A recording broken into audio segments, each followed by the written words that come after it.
my lovelies, how you are doing? Hope you all are doing great. Welcome back to my channel, and if you're new here, you're beautifully welcome. Have you been looking into getting a property, or you're going to get a property in the future, or you're even in the process of getting a property? I want you all to stick around and watch this video to the end.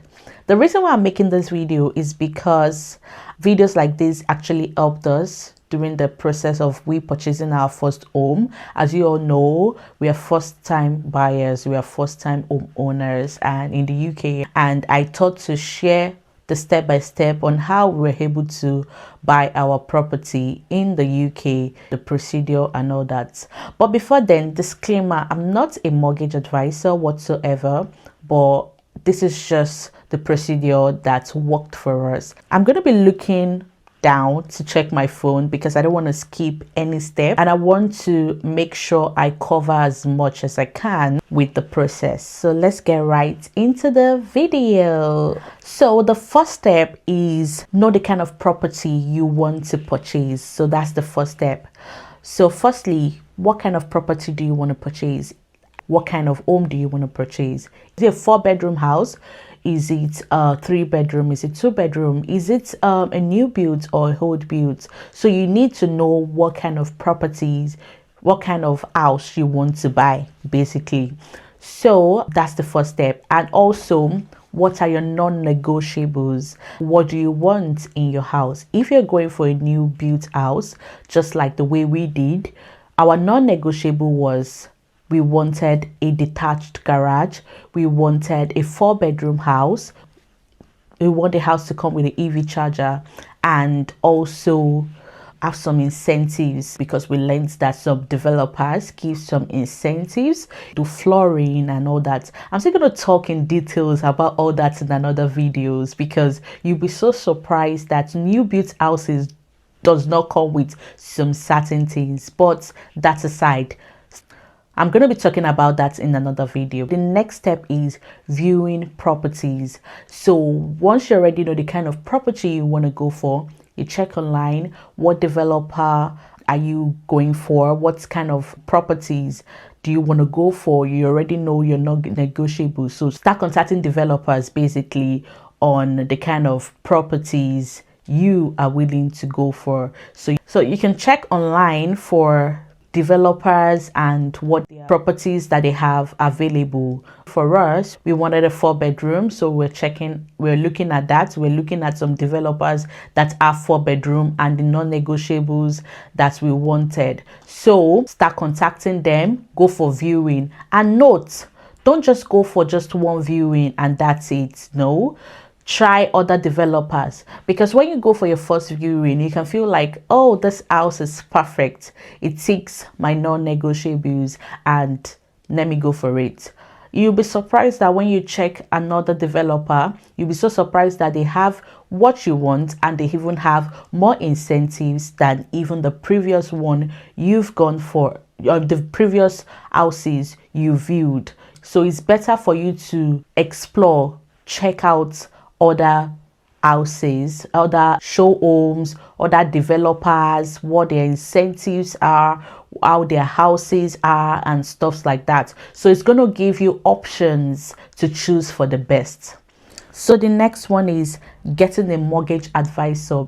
So you can either have your own mortgage advisor or you use the developer mortgage advisor.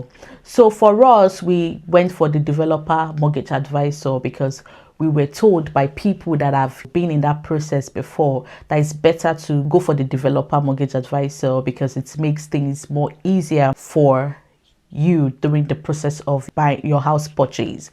So we went for that. And basically, mortgage advisor are just people that they're going to advise you on this is the best property you can go for, in the sense that your financial status, they would help you check for the best lender that can lend you a certain amount of money to purchase towards purchasing your house, and they will also help you with getting a decision in principle, in the sense that they would ask you your financial situation, your income, and stuff like that. So the mortgage advisor is just basically going to ask you your financial situation, how much you're earning, and if you've got a full-time job and household income, stuff like that, to know the kind of, and your, obviously your debt, your credit card, credit history, and stuff like that. But I'm still going to talk in details of the work of a mortgage advisor. But basically, you would definitely need a mortgage advisor. The next one is reservation. So you have to reserve the property. So obviously, you've gone for viewing, you've gotten your decision in principle, and they've gotten a lender for you. The mortgage advisor have gotten a lender for you that can lend you the particular amount you would be needing in the purchase of your property. So to get a very good deal from the lender, it's better you put down 10% upward, 10, 20, as much as you can upward, as much as you can for your deposits, for you to be able to get a nice deal from your lender.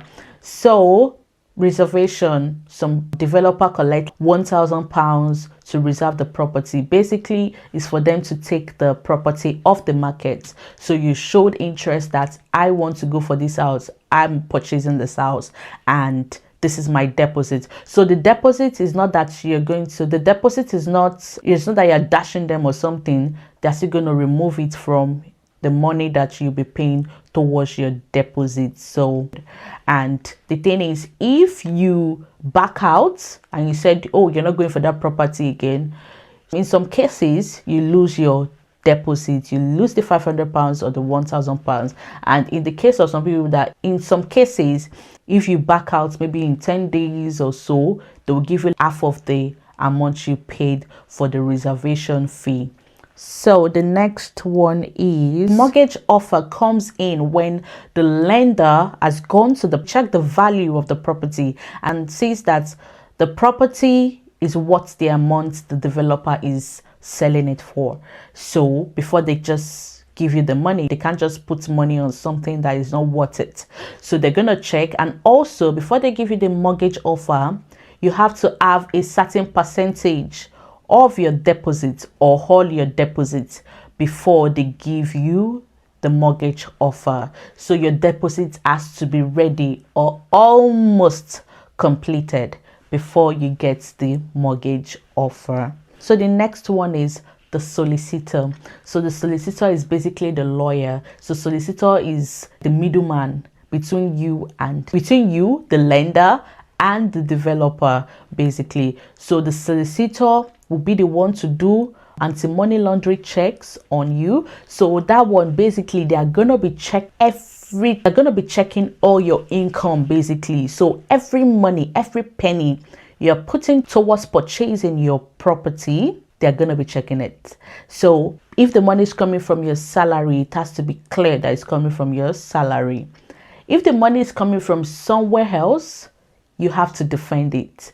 So you have not just defending with mouth or words of mouth or written words. No, it has to be defended with documents. So for example, if you have a company or you have businesses that you're running and you want to use the money, you have to give documents to prove that yes, this money is actually from this business, from this source. So every penny has to be proven.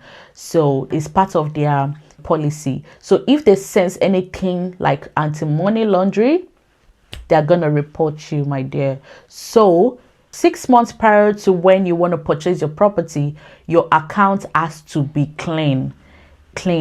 So if you want to be doing ajo, isusu, or whatever you call it, don't do it towards the purchase of your property, because some solicitor, in short, majority of the solicitors don't accept such, because they feel like it's money laundering. Why is money coming from different sources, different people, and it's hard to defend? So basically, I heard that some people use ajo or esusu to purchase their property, but At that minute, they get to know that, oh, they can't use it because these people don't understand what ajo is. So they just feel like it's money laundry.